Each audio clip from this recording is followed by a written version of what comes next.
Support WrestleTalk! Donate on Patreon. Have WWE botched Braun Strowman? I'm Ollie Davis, this is the other one, Luke Owen. Welcome to the Raw review edition of WrestleRamble, which is sponsored by Beer 52. Head over to beer52.com/WrestleTalk to get your free case of craft beer, folks. You only have to pay for postage and packaging, and it's only for those viewers in the UK.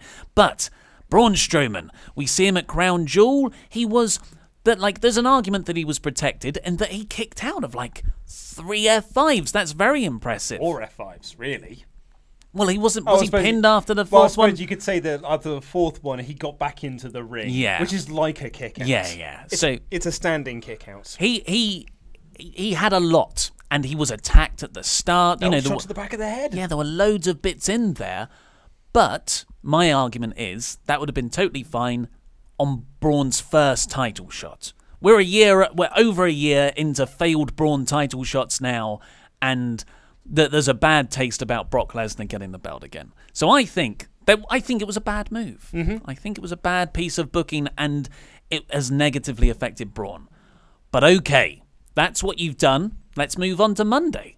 I want to see Braun come out there and just Baron cannot even get a word out of his mouth because Corbin is too busy chasing after him, beating up generic heels. What did I say? Corbin is in an existential crisis. He's chasing after himself, and Strowman's chasing after him.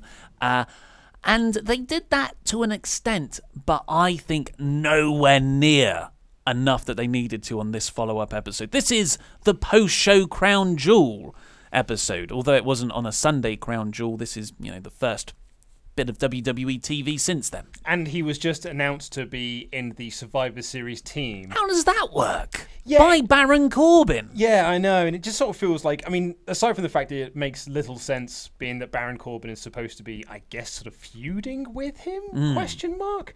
But also... like a blood feud with him. Yeah, but also it almost feels like a step down for Braun. That it was like, you were in the championship. Now you're just in that 5-on-5 match where we need to have one, and you're in it.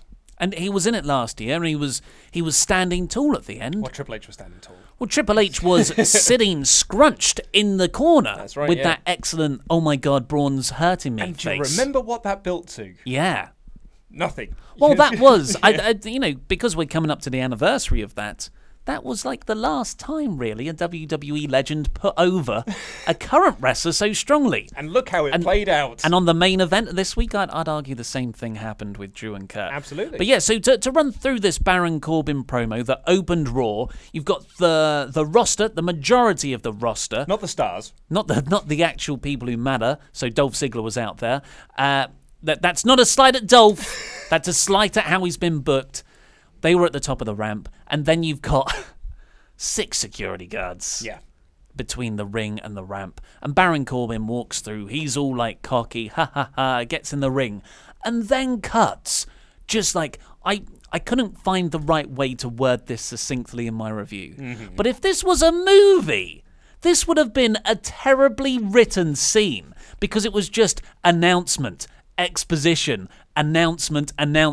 Here's someone else to make their announcements. Someone interrupts that to make their announcements. I thought it was so overwordy and clunky. I thought this show, as a whole, felt like the creative team they've reached a point where they were like, we can't do anything more.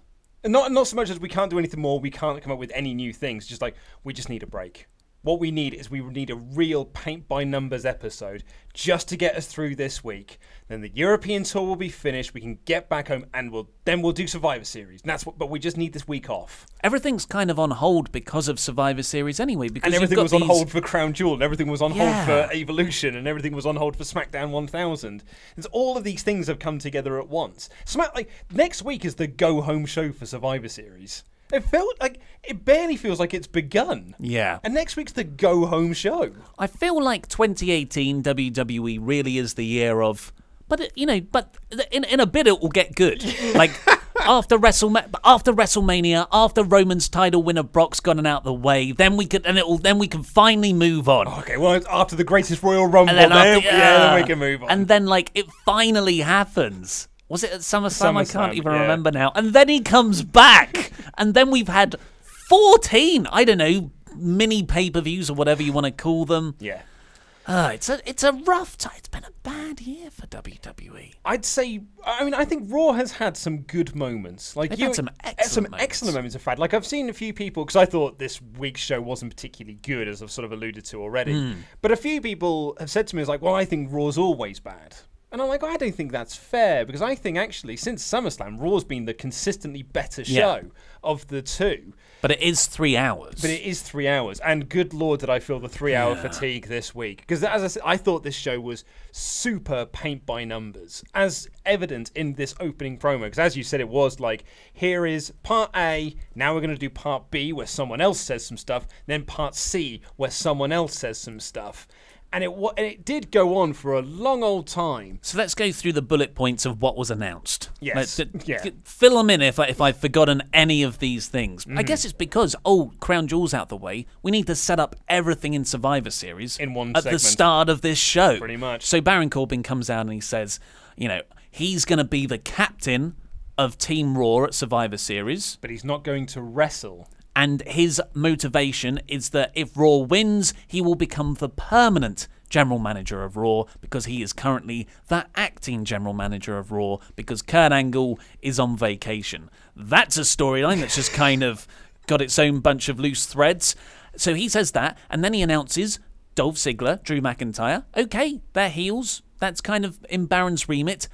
And Braun Strowman. Yeah. And that's where it's like, well, why would you put him in there? Because what loyalty does he have to Raw? Yeah. Why wouldn't he? So that's I think stupid. Then Alexa Bliss comes out, announced as the captain of the women's team. It seems like she isn't competing either. No, she said, I will not be wrestling at it, because I'm assuming she is still injured. Still injured, yeah. So she says she won't be wrestling on the show, but she did not announce anyone who was on her team, if I recall. No, she's going to announce next week. Oh, good. On the Go Home show. Yeah. Apparently she was scouting matches. All two of them? Yeah. Yep. Well, it's a lot to choose from. And she announced the next match, which was in... Alexa said, the Riott squad will face Bayley, Sasha Banks, and Natalya, which is going to start now. And I was like, that is not an insult. And Baron Corbin even says, I like the way you think. But then Kurt Angle comes out. Do you know what my favourite part of Baron Corbin's promo was, though? When he said that Crown Jewel was a teaching lesson. I love teaching lessons. Any lesson where I get teached things. Teached is good. So then Kurt Angle interrupts this and says, we're meant to be talking about Braun Strowman here. And this does play into that. Because Kurt Angle comes out and says, well, I want to be the captain of Team Raw. Doesn't sufficiently explain his reasons. No, he does. He says, categorically, I led Team Raw to victory last year. And I was like, no, you bloody didn't. You got turned on by at least 3 different people, if I recall correctly, and you got eliminated. Yeah. If anything, Braun Strowman led the team to victory. Well, Braun and Triple H led the team to victory last year. You were rubbish. But again, it's like, why would Kurt care? He has been like... More to the point, yes. He was taken out of this Raw general manager position, which he never seemed to be into. He also did say, being in the World Cup has lit a fire under my belly and has made me want to compete again. He did say that, you're right. He said that multiple times throughout the night in any promo he had. Again, I've got a fire under me. Only half the writing crew were clearly brought across for the European tour. So, yeah, and he says that. They make, for some reason, Baron accepts that challenge where the captainship of, like that even matters, is put on the line. The privilege of choosing the lineup. Good grief. So this is all going on for ages. And the longer it goes on, the more I'm thinking, where is Braun? Why isn't Braun killing everyone right now? He must be so annoyed. And then finally Strowman's music hits about 4 hours into the show, and he comes down, the roster part for him, he beats up the security guards, Baron runs away, and then Braun chases him back up the ramp, which randomly starts a roster battle. Yeah, it started a bit of a riot, really, because the roster sort of started to beat up Braun, then he pushed them away, but then if you look in the back, other members of the roster are just fighting each other. And I don't know why.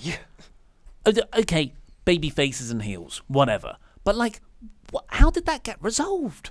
Where did that go? Like, they go to commercial and it comes back. Yeah, and it's like, and now we're gonna have a match. What the, like, it was just, it's terrible TV. Well, again, it's, dude, I said, like, it feels like the creative are just at a point where, like, we need a week off. We just need to do some stuff on this show. It's in the UK, so it doesn't really matter anyway.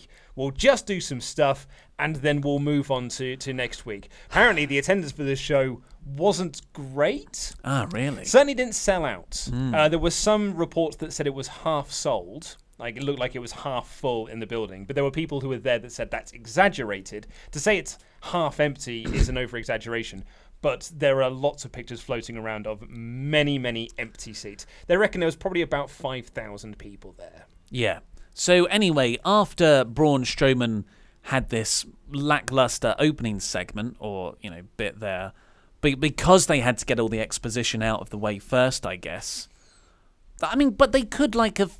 So what happened was, the rest of the night was Braun Strowman chasing Baron Corbin around the building. Like, there's one bit where he kicks down a load of doors in a toilet, and a guy runs out of one. Corbin's not there. Baron has these interview segments backstage with Charlie, and he's like, I'm not running away.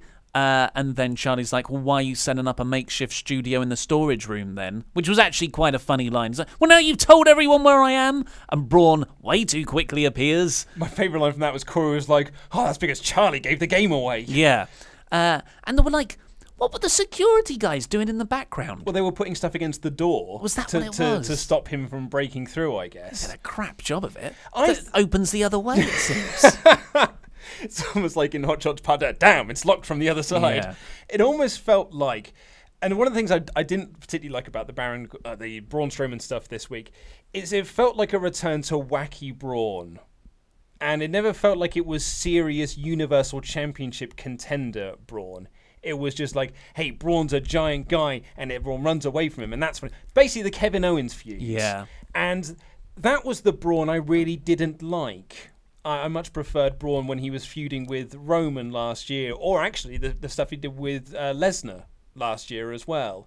This very much felt like Kevin Owens, Braun Strowman, and that doesn't work for me. Personally, it doesn't work for me as much. Yeah, you want Braun to catch someone and violently beat them up. Yeah. Like you said, the Roman and Brock stuff, as opposed to chasing after them and doing something that slightly aggravates them. Like kicking in doors to a toilet, or like just shouting like, where is he, to some poor guy who then, like, you know, like, I know you liked it, but the chocolate cake moment. Chocolate cake was good. But that was, yeah. Who's got the chocolate cake fetish backstage? Because they gave one to Elias last week. Vince, clearly. So the carbs. I can't have them. So at the end of the night, just before the main event, Baron is in the parking lot, and he's half in a car, and he says, I'm not doing the match tonight. Drew McIntyre is going to take my place against Kurt Angle, which I was like, well, that's awesome. That's really good. Something good has come of this. But then he gets in the car, it drives away, and Braun chases after him and doesn't get him. And that's it. And then he just the shot holds on him, and he tenses his fists and looks at them. Because no one got these hands. I think that's what he was trying to convey. It's like, well, no one got them. Yeah. I've just got to look at them now. Just beats up Charlie when he turns round, the nearest possible person. Could have been like if he'd have just gone on a rampage after that, because then I was really surprised he was nowhere to be seen in the main event. It was such... Yeah, I was like, well, okay. I thought the big payoff to this was going to come here. Like, usually Braun does something crazy and flips an arena or something. I thought he was going to catch the car and like drag the car back. It back. Yeah, that would have made this better. But then, yeah, like, there was no follow-up in the main event. That was the last bit. And you really needed Braun to look strong coming off that. Look, it's not a burial. It's not a job, what happened at Crown Jewel, in that isolated thing. But overall, as part of a year trajectory of Braun Strowman in the main event, it's really bad booking. He's flattening out. They have fumbled the ball with Braun Strowman in 2018, I would say. Because I don't think he had a particularly good summer. As I said, I didn't like that feud with Kevin Owens. Oh, no. I thought it was disastrous for him as a character. And morally skewed Yeah, as exactly, well. yeah. And then then he randomly turned heel just because they needed to put together a 3-man team to face off against the Shield. And then that was just quickly dropped. Bearing in mind, like, that Survivor Series team, it's the reunion of the Dogs of War. But like, Dogs of War were a team 2 weeks ago. But like, that feels like so long ago. Yeah. Because everything is like completely changed. Obviously, extenuating circumstances have necessitated these changes. But I think that... But there's a lot of people backstage. Like, someone can come up with... I can come up with something that's better than this, I think. Yeah. Well, I also think that, like, Braun losing at Crown Jewel... I almost feel like that's him. That's it for him now. Like, they've been talking about, but then they'll do Braun and Brock at WrestleMania. And here I am sitting like, I don't think I care about that anymore. I'd rather see Drew get that shot. Yeah, totally, especially after this show. It's really, really bad stuff for Braun. He needed something big coming off Crown Jewel, and he got nothing. Like, he could have just come out for the Dolph Ziggler match and beat up Dolph Ziggler. That at least build some intrigue about how they're going to coexist for Team Survivor Series. Yep. Bad show, WWE.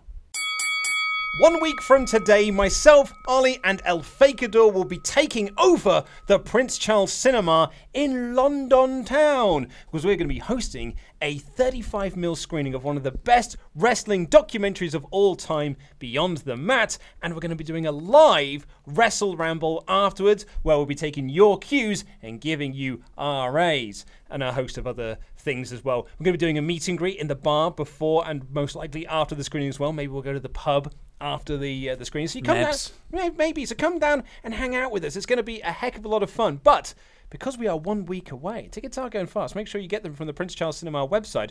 We are giving away 2 tickets to that screening. So, like the Beer 52 sponsorship, this is for UK viewers only. You've also got to be able to get to London for said screening as well. It's for everyone if they can get to London's Leicester Square. Absolutely. If you can get to London's Leicester Square for Tuesday the 13th of November for 8:30 at the Prince Charles Cinema in London, you can come see myself, Ollie, and El Fakador live. And to win these 2 tickets, all you have to do is answer this simple question. Who won the WWF Championship at the 1999 Royal Rumble, which is obviously a key part of Beyond the Mat. So who won the WWF Championship at the Royal Rumble 1999? Was it A, The Rock, B, Jenny Slate, C, Emma Stone, or D, Barney Rubble? If you want to enter into this competition, email me, luke@wrestletalk.com. That's luke@wrestletalk.com with the subject heading Prince Charles giveaway video. That's key there, video. And let me know, and we'll put them into a random generator thingy-mabob, and we'll pick out 2 winners that we will announce on tomorrow's WrestleRamble. That's good. I don't know what that is. It's a tough question. It's tough multiple choice. It really is. Haha, it's a Raw review, looking jacked, man. Of course, obligatory sponsorship mention of Beer 52. Go over to beer52.com/WrestleTalk to get your free case of craft beer. UK viewers only. We haven't got a beer today. We're waiting for the next delivery. Oh, well, I can't wait for I've got the shakes. It's quite worrying how much I'm waiting for the next delivery. I'm very excited. It should be a good box again this year. Yeah. This month. So, Raw kicked off with this overly long Baron Corbin promo. We've talked about that. And then, in there somewhere, amidst the hundreds of announcements that were awkwardly made, Alexa Bliss booked a match. And that was the Riott Squad versus Bayley, Sasha Banks, and Natalya. How many, Luke, how many matches has Sasha Banks been involved in with a Riott Squad member since April? Oh, that's tough, because there was televised matches. Televised matches, because there was all those matches that she had when it was just her and Bayley, and then obviously you had to lead that in and into Evolution as well. So you're talking a 7-month period there. I am saying upwards of 15, possibly maybe towards 20. Well done. This is the 16th televised match. Man alive. So it is statistically boring. This has been statistically done too many times. You can't argue with the numbers, Scott Steiner. Here we go. But they've added a brand new wrinkle to it this time. Instead, this time, they had a match that went through two commercial breaks and then didn't end. Look, I like this match. I like them working together. I think Sarah Logan is brilliant. I think Ruby Riott is brilliant. I like all 6 of the people in this match. And they actually have good matches. I Yes. really like their Evolution match. Every week, it's like, well, I enjoyed this match, but please stop doing it. It's like I'm sick of it now completely. But yeah, this was the angle. Natalya comes down. They make a big deal of how she's wearing sunglasses indoors because her father, Jim the Anvil Neidhart, that's what he used to wear down to the ring. They were her father's sunglasses. So she had cut this promo beforehand with Charlie saying, I'm going to wear my father's sunglasses and it's going to be a tribute to him. I'm dedicating this match to him. Yeah. So this, and bearing in mind, He recently passed about yes. 2 months ago. And you'd think if you wanted to do this angle at the end of this match, build on that. Have her wear them for weeks and weeks and weeks, and then you do this. This, because essentially at the end of the match, Ruby Riott locks the sharpshooter on Sarah Logan, I believe. But It doesn't matter. It doesn't matter. But then she gets distracted because Ruby Riott is on the outside with the sunglasses, and she snaps them in half. And then they leave. The Riot Squad just leave, and Natty gets out of the ring and starts crying, and Bayley and Banks sort of hug her. Crowd cared so much they started counting to 10 because they were both being counted out. But the match just ended. Like, it just stopped. They did all of this to do this angle. But the angle has no weight because you've only introduced the MacGuffin 10 minutes ago. Like, that whole... You can tell me all you want, this means a lot. But I haven't felt it mean a lot because it's only just come in here. Like, you don't do Chekhov's gun and then shoot someone straight away. You build on this. And I always use this as an example when... And this is almost... It's Vince Russo. It is probably one of his worst. Not of his definite worst, but one of his awful tropes that he had as a writer was when he was in TNA. And it was during the feud between Samoa Joe and Kurt Angle. And... on an episode of Impact, Joe randomly comes to the arena with his girlfriend. And he says to the interviewer, this is my girlfriend. And then you see her maybe in one segment after that. And then the very next time you see her, Kurt Angle's got her in the ankle lock up on the stage because he wants a rematch with Samoa Joe. And he put her in the ankle lock so he could get this rematch with Samoa Joe. Then she was never seen or mentioned again. She just disappeared. And you're Scared off, most likely. Yeah, and you're like, well, you use this character as an impetus to set up this match, but that character means nothing because she's only just arrived here.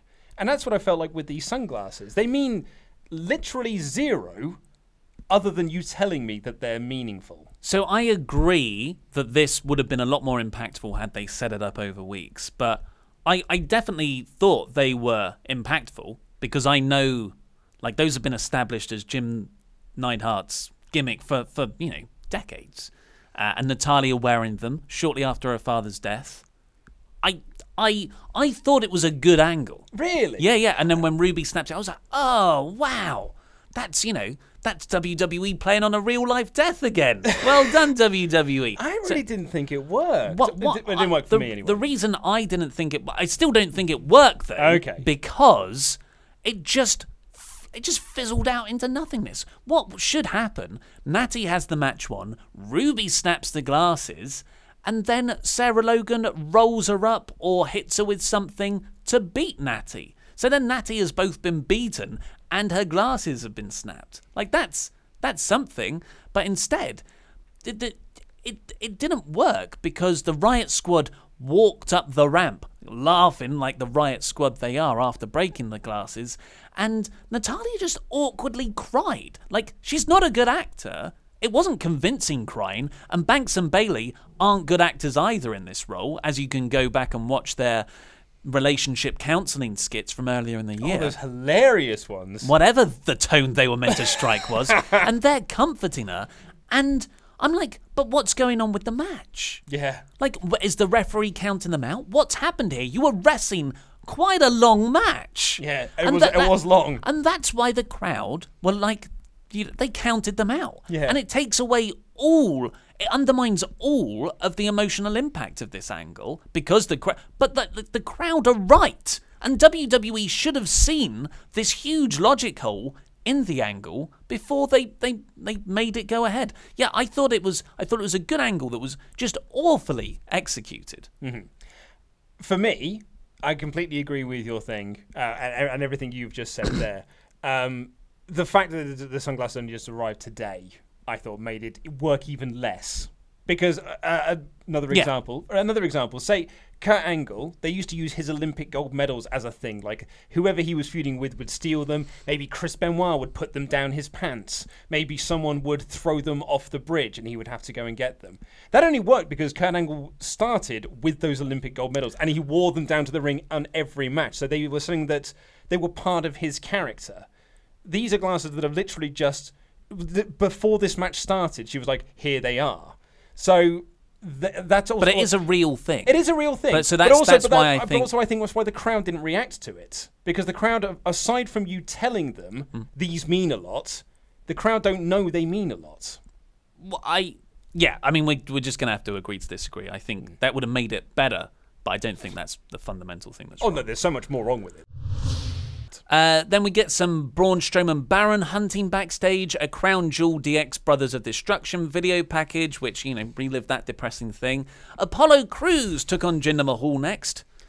Inset promo from Apollo, talking about how he's the human highlight reel, which is a cool name. And then he won. But, you know, it's after a few losses recently. Who cares? Who cares? Who could care? I thought it was impressive, though, when he got Jinder up over his head and he was shaking. I was going to say, you barely got him up, though. And he got them up very fine. It's just you couldn't keep him up there and you sort of let him go early. But still, I think they recovered from it. The crowd's just like a slab of lean meat, though. The crowd were just not into this whatsoever. But why would they be? They were into Seth Rollins coming out, specifically shouting, "Burn it down." He came out next, looking awesome, with the Intercontinental title belt round his waist and both tag belts draped over his neck. Thought that looked great. He looked cool. He said that things did not go his way in the World Cup, and he's also really annoyed that Baron Corbin helped Brock win the title that Roman spent so long trying to get off Brock Lesnar. Yeah. Just to put it right back on him again. It almost felt like Seth was playing the role of a WWE fan here. There was just like, we spent so long waiting for the title to be taken off Brock. The first opportunity you got, you just put it right back on him. I thought it was a really good slant on it. I hadn't thought about that side of things, like how this would motivate Seth. Yes. My friend worked so hard, and now all of what he's worked for has been undermined. And I appreciate it. And on top of that, all the Dean stuff that's going on as well. It's been a rough old few weeks for Seth. Almost like he should be pushed as the top star babyface of Raw. Absolutely, yeah. I mean, and that's really... Surely Seth would be the guy to win the title off of Brock. You know, I don't want to do like, I'm doing it for Roman. I wouldn't go down that angle. But you can use this as a character piece. Don't do it the same way you did with Rey Mysterio. But you can use it as a catalyst. Go and watch my fantasy booking warfare of Brock losing the belt. I booked it for Seth to win. You did.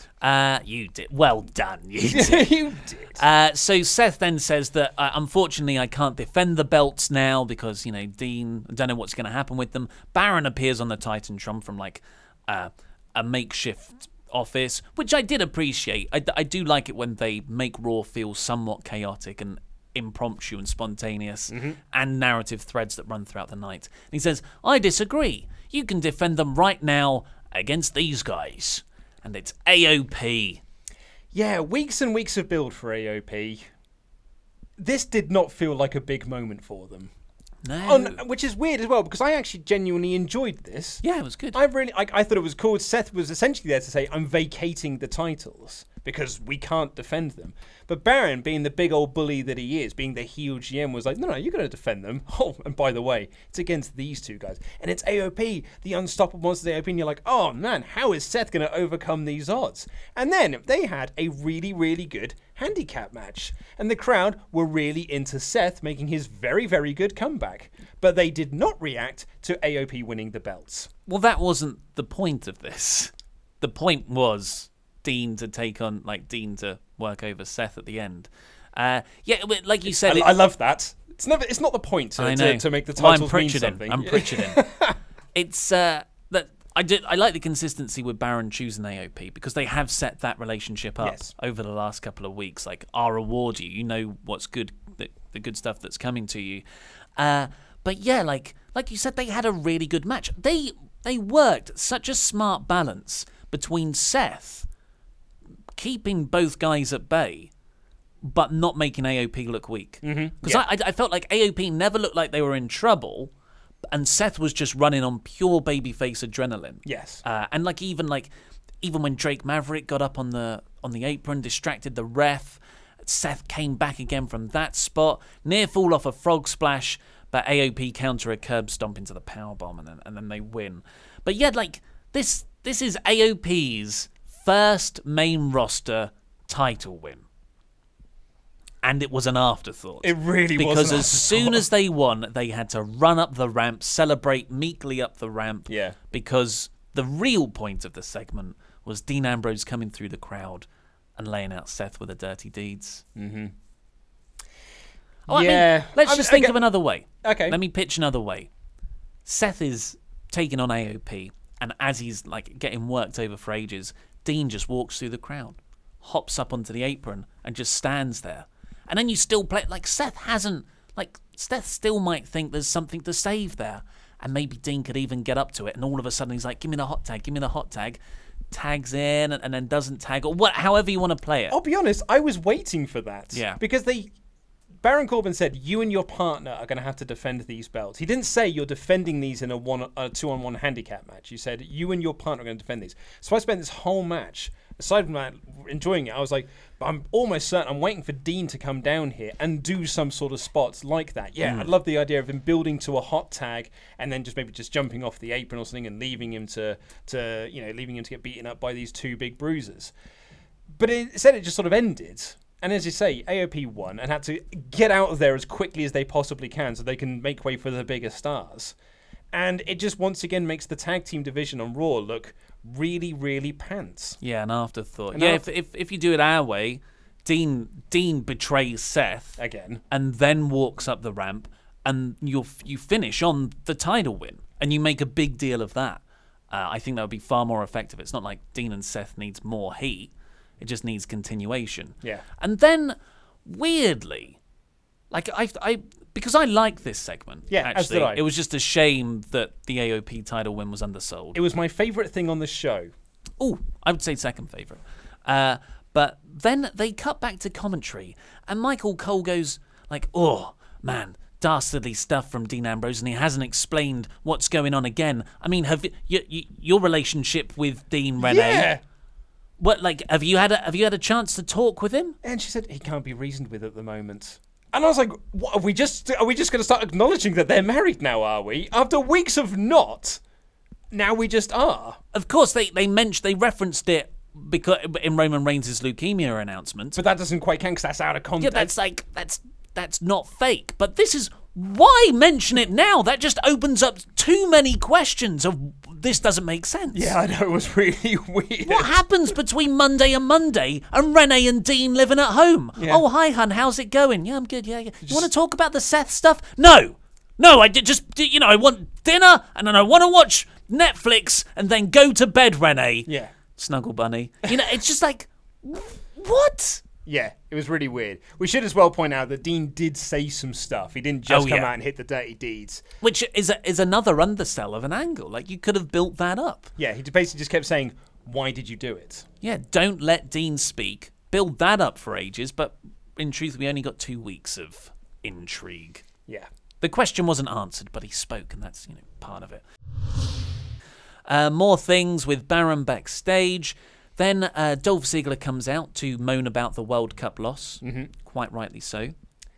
Yes. I mean, I'll be honest, I didn't really have a lot of what Dolph said because it was just... Yeah, it really was because his words mean nothing. Because Dolph has been someone who has been in this company now for 15 years. At the very least 10. And he's had stop-start pushes one after another. They either care about him or they don't, or they stop caring about him when they are caring about him. And it's just got to a point now where I'm like, I'm so done. And he's got this partnership with Drew, which I thought was actually a really good rejuvenation for him. But then when he comes out on his own, I'm so less interested. And really, the reason why I like the pairing is because I really like Drew. Yeah. Yeah, Dolph needs to go. We're coming out and saying, I'm the best in the world. I was like, but you're not, mate. You're really not. And you've got absolutely nothing to prove that you are. Yeah. He had that title reign once. He's a former WWE champion. He's a 2-time world heavyweight champion. World heavyweight. And he's a former WWE champion, I think. But honestly, I don't know. That makes the belts look so bad. Doesn't it just? Yeah. But they put that over in the ensuing match with Elias. Like, Elias eventually won this match. Well, we didn't even say Elias was on stage. And really, one of the big stories coming out of this show was how over Elias was in the UK. Bizarro Land. What's Bizarro? Yeah. Well, I mean, you say Bizarro Land. We didn't mention this earlier in the night, but if there was one place in this whole world where Bayley was the most beloved person, it was the United Kingdom. Because we loved Bayley. She could be not pushed whatsoever, but when she arrived in England, she always felt like a star because we gave her this big sort of superstar reaction. Hey, Bayley. Hoo, ha. A lot all of that stuff. Carry on the chant. None of that was here tonight. She came out to... I mean, she got more of a reaction than Tamina, but that doesn't say a lot. She came out to basically no reaction. And I thought that's a real damning indictment of what WWE have done to that character, that even the UK have given up on her now. But we did not give up on Elias. No, he was out there first and to interrupt Dolph's promo, and he came out and he said, "Here I am," or whatever it is he uses to introduce himself.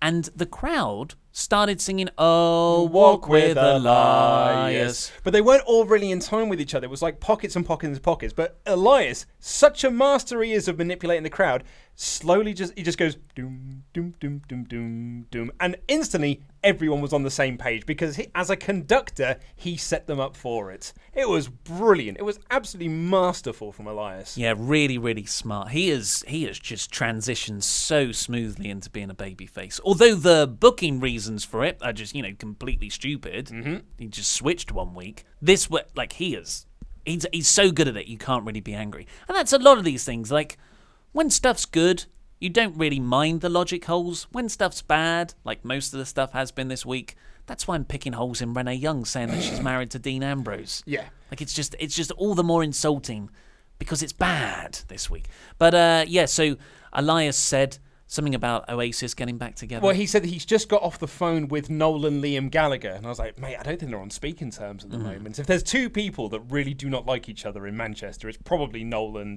Liam Gallagher. But they cut to the crowd. I'm almost certain Noel was at ringside. It looked like it looked like as they banned him. Either that or someone just really likes Oasis. I think there's a lot of people in Manchester who look that mod style. In the 90s, there certainly would have been. I'm not sure. They're still there now. Well, no, but those people They're have all still grown down up. in Hackney.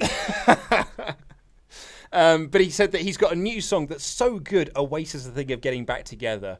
And I thought, well, actually, I think their solo stuff's probably better than Oasis were together at the moment. I actually think a lot of their solo stuff's been very good because I don't think Oasis have Mega heat. I don't think Oasis have had a decent album, like a really, really great album since What's the Story. Okay. Well, let's not get into this. Absolutely. I thought this match, unfortunately, with all the promise of Elias as a babyface on promo skills, again, he hasn't got charisma in the ring, and the way this match was laid out did not help that because it is just Dolph Ziggler sleeper holds. I am sick of the first 2/3 of Dolph Ziggler matches when they're not with Seth Rollins. I thought this match was very, very boring. Yeah. And we said earlier that Elias really has transitioned so well from that heel role into this babyface role. But the problem is the bell has to ring. And Elias, the one thing you could always say about Elias, and this is the same thing in NXT, he was boring to watch as a wrestler. And he's even more boring now as a babyface because he has to sell. Yeah, that's it, isn't it? Because at least as a heel, his matches were still boring, but that was kind of the point. He was the one doing the sleeper holds. Yeah, sleeper holds, and then the babyface would come back and you get cheers there. But now, he's the guy who's got to connect with the crowd when he's being worked down, and he doesn't have that, really weirdly. Yeah. Maybe he's just too cool, because he is very effortlessly cool. Although, as a positive, the crowd had fun. Yeah, they were chanting a lot. But I've really turned off on Dolph Ziggler as an in-ring wrestler. I think the way he's working his matches, or the agents who are laying it out backstage, is just an outdated style of wrestling for me now. And then, I'm over it. And you got Dolph at the start of this going I'm the best in the world. I made it to the finals of the World Cup tournament. Sleeper hold. Loses here. Yeah. So you're telling me that Dolph can beat Kurt Angle and Seth Rollins on the same night, but can't beat Elias in a fair match? Yeah. Like, what does that say about Dolph as a character? What does that say about Kurt? What does it say about Seth? Well, maybe in their minds, they thought if we give Dolph the whole match and Elias just wins at the end with a drift away, which is what happened, it'll be fine. But it's not. It's just it flattens everyone out. At least make Elias look good in the ring. Yeah. I didn't like this at all. No, I was not a fan. Then we got Ronda coming out, and we actually got a promo earlier of Becky Lynch. We got a recap of her promo saying that she is going to tear off her arm, which makes me think. Well, it makes me think of Father Ted. You know, when he's on the phone with, I think it's with Bishop Brennan, and he's like, because Crilly is always lying to him, he's like, Crilly, if I find out you're BSing me again, I will rip off your arm. And I don't remember that. But it's what makes me think, because I'm just writing my nose, Crilly. Anyway, Ronda comes out. Father Ted's a great show. Ronda comes out and she starts talking about, like, it's very easy to see why people like Becky. She's very good. And the crowd very much agreed with her. And she said that, I do respect you, Becky, but do not mistake that for weakness. And then she cuts this almost promo scene, like, while you were getting alarms to wake you up so you could go to school, my mother was waking me up trying to break my arm. Don't know if that's true or not, or what have you. But while you were at clown college, I was at the Olympics. She was brought up by the Halloween woman. So isn't that the kind of Laurie plot? Strode? Yeah, Laurie Strode. Halloween woman. The Halloween woman. The one in Freaky Friday. Yeah, and she was like, you know, and while you were a stewardess, I was in MMA. But I'll be honest, I kind of lost my way in this promo because as soon as she said clown college, all I could think of was that Simpsons episode where Homer goes to clown college. Anyway, she calls herself like a natural-born killer, and she wants Becky to bring everything she's got, and she calls herself the baddest bitch on the planet. And that was about the one thing that did get a response, because if there's one thing you can always guarantee on with a WWE crowd, if you say bitch, people are going to cheer, or at least go, oh, sick, son. Oh, man, you said the word. Burn. Oh, that you was said it the about word. yourself. That's empowering. Oh, yeah. So I thought this was a very good promo. I thought it was as well. Yeah, but like you said, it didn't get much of a crowd reaction. I've seen a lot of people be very critical of this. Cage side seats in particular were just really? It felt so flat. But then again, they thought the main event was like the saddest thing they've seen all year. Yeah, but I thought she started out fun. And she even said, like, Becky's the man, figuratively. Like, that was a good comic delivery. And then when she just turned mean, it was really effective. I thought this was good. I thought it was good. And then we got Nia Jax's music. She came out and she said, oh, just remember that after Survivor Series, after Survivor Series, you'll have to face me, champ. Good luck, whatever. And then Ember Moon's music hits. And I'm like, wait a second. Is Ember Moon going to come out and say, hey, you might have beaten me last week, but that was only because of Tamina's thing. I actually beat you loads beforehand. Maybe we should have a number one contenders thing, or maybe there's a three-way thing we could do with Ronda because we don't want to see Jax and Ronda again, really. And I was really hoping and started to write my own better stuff in my head. And then we go to commercial and we come back. Ronda's disappeared. She's Thanos'd away. And it's Nia versus Ember. And I thought, okay, well, Ronda's probably on commentary. I know how this works. She's still going to be there. She's going to set something up with Ember. This is going to be great. Ronda wasn't on commentary. They had a match, and then Nia won. I was going to say, did someone... I genuinely can't remember it, but did Nia win? Nia won before Tamina came down. It was just Emma bounced off the ropes, and Nia caught her in the Samoan drop. The crowd did not react at all, but I genuinely didn't write down who won. Yeah, they became even less interested when Tamina's music hits. Yeah, she came out to, like, it was cricket for Tamina. And it's been weeks now that they've been trying to do this.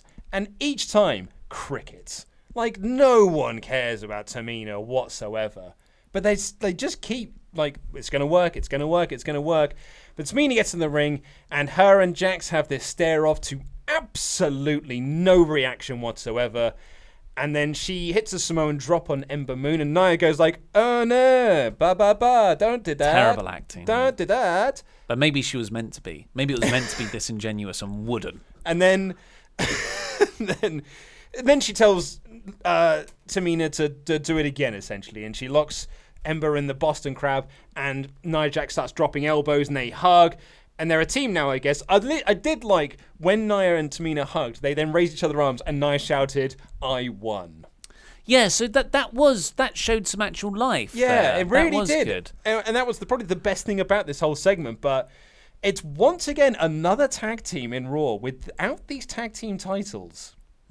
Well, it's probably coming. It's weird because last week when Tamina came out, I think we both said, I was kind of hoping for a Tamina Nia Jax team. Yep. And then they can take on Ember. And then we're given that this week. I was wrong. I thought I wanted it, but actually I just wanted something different. Yeah. It's just what's most saddening to me here is I've really become a fan of Ember Moon over the last few months, and fool me for thinking this whole Nia return and Tamina stuff was to set up Ember's first main roster storyline. She still hasn't had one. She's yet. been there for nearly a year now, and she's still actually this is 7 months. 7 months. It's nearly a year. It's The better part of it. Better part of a year. Then fair enough. If you're rounding up. If you're rounding way up, it's nearly a year. And yeah, this is, I suppose, technically the first storyline she's had. But for me, the worst thing about this is this storyline is her best friend betrayed her, and now Nia's just got a different best friend. And so the only way that Ember is going to be able to fix this is to find a best friend of her own that she can team up with. Because that's all they can do. It's all this creative team have for their female storylines is you're friends or you're feuding with former friends. It's ludicrous. Yeah, it wasn't any good. Next up, we got a Finn Balor promo. He said in Balor Club is for everyone in Manchester. I mean, I've written here, he says nothing. Yeah, it's nonsense stuff again. I got such third hour fatigue here. Real third hour fatigue. And then when they were talking about Bobby Lashley, I was like, they're not going to have another match, are they? That's exactly what happened.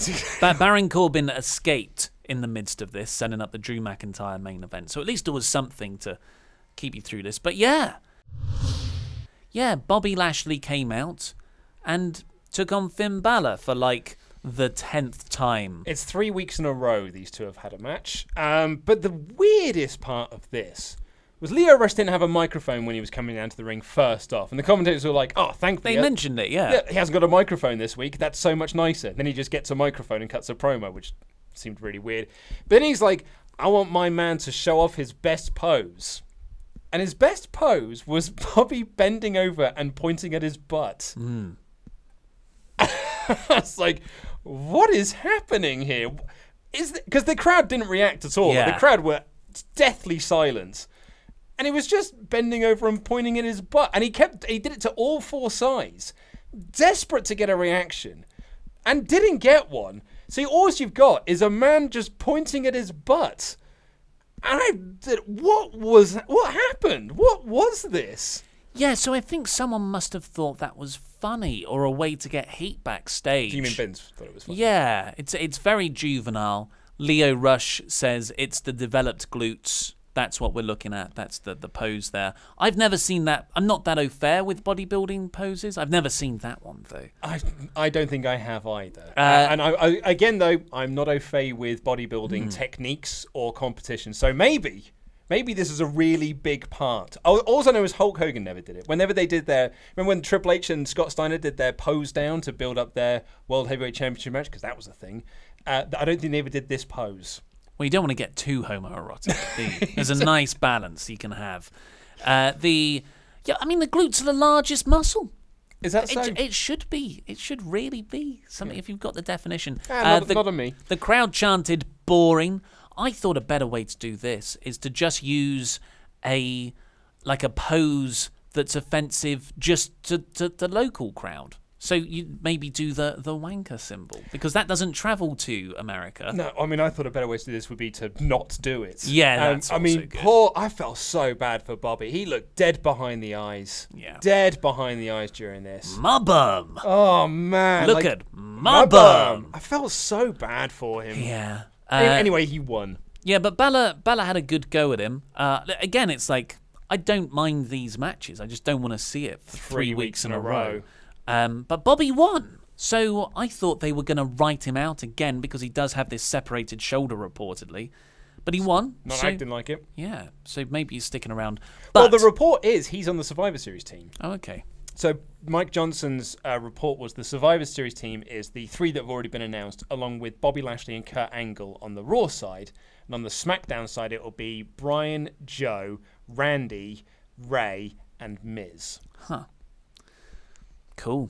I'll be honest with you, out of all of the SmackDown roster, that is the most uninspiring SmackDown team, isn't it? Yeah. Like, it's such an uninspiring 5. So Just put Jeff Hardy in there. So what happened next, though, was really cool if you just get over the fact that Finn Balor is only there to make other people look good. Yes. So, Lashley wins, but then Drew McIntyre's music hits because he's got the next match. He's got the main event against Kurt Angle. He comes down, and he has a heel-heel stare-off with Bobby Lashley. And Bobby Lashley's huge. That's all Leo Rush talks about. Drew's bigger. And he looked down at Bobby, and Bobby, just after a while, acknowledged him and got out the ring and walked away. I thought that was badass. Well, I thought this was really interesting as well because this is Drew McIntyre staring down Bobby Lashley just before his match with Kurt Angle. And I was like, it's Impact 3 years ago. Yeah. But then Drew actually kneels down and helps up Finn Balor. And a sucker. I totally bought into it as well because I was like, oh my God, they're going to turn Drew face it because he wasn't out with Dolph earlier. I was like, are they going to do something with Drew here? I was so ready as well. So ready for it, but like a sucker, I bought into it. He lifted him up and he pushed him against the ropes. Claymore kick. Drew is awesome. The Claymore is awesome. And it was a good segment, I thought. Actually, that little angle. I thought it was that little angle, not the butt stuff with Bobby, but I thought the actual ending was quite good.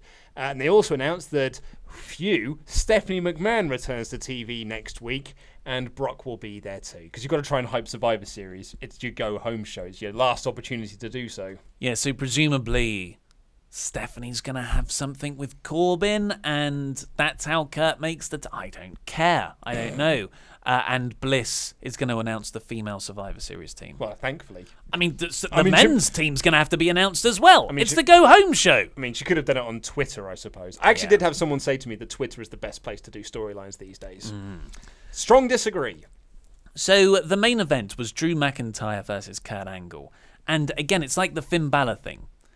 Just move aside that we love Kurt and he's been handled terribly on WWE since his return, and that he's only had a few matches. Like, if he'd had a bunch of matches since coming back and looked good in those matches and won some of them maybe, and had like a proper good Legends run where he's sometimes in the mix for the top title, but most of the time he's not, but he's just, working with younger guys. And this is the first time where a new guy really takes it to him. That would have been awesome. Unfortunately, that's not what's happened. Kurt has been booked into oblivion and no one cares about him, which is insane to think about, considering how much I love Kurt Angle. But a fire's been lit underneath him. He got knocked out in the first round. Really? But then, got knocked out in the first round, losing to Drew here.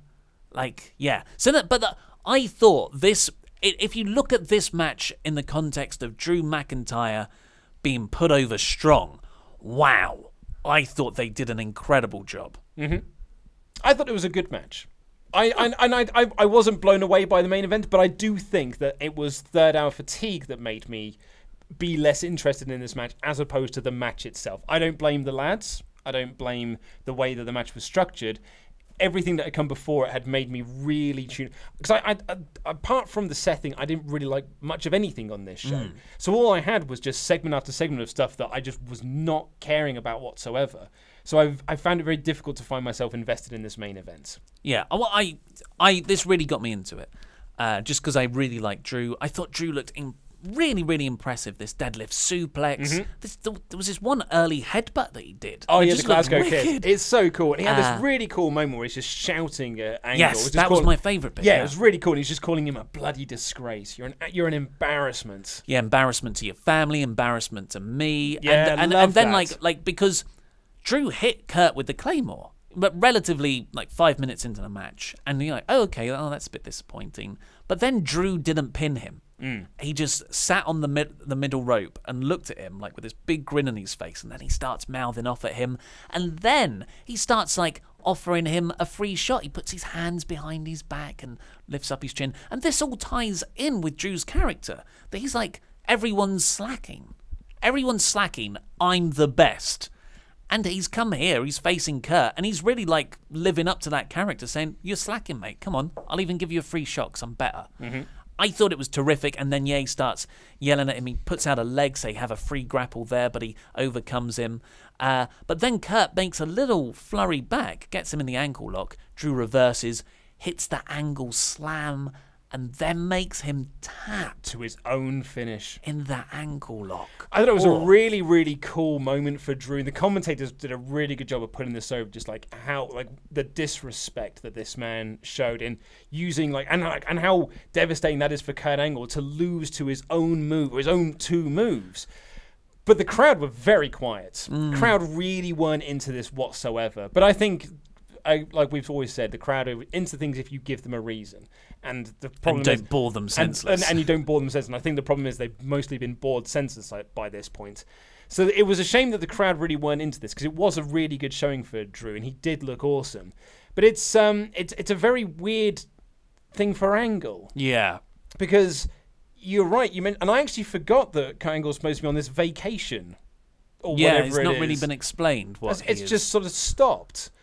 And he's back, but not really back, because they do say, oh, he's on vacation. But he's wrestling. Like, it doesn't seem like a vacation to me.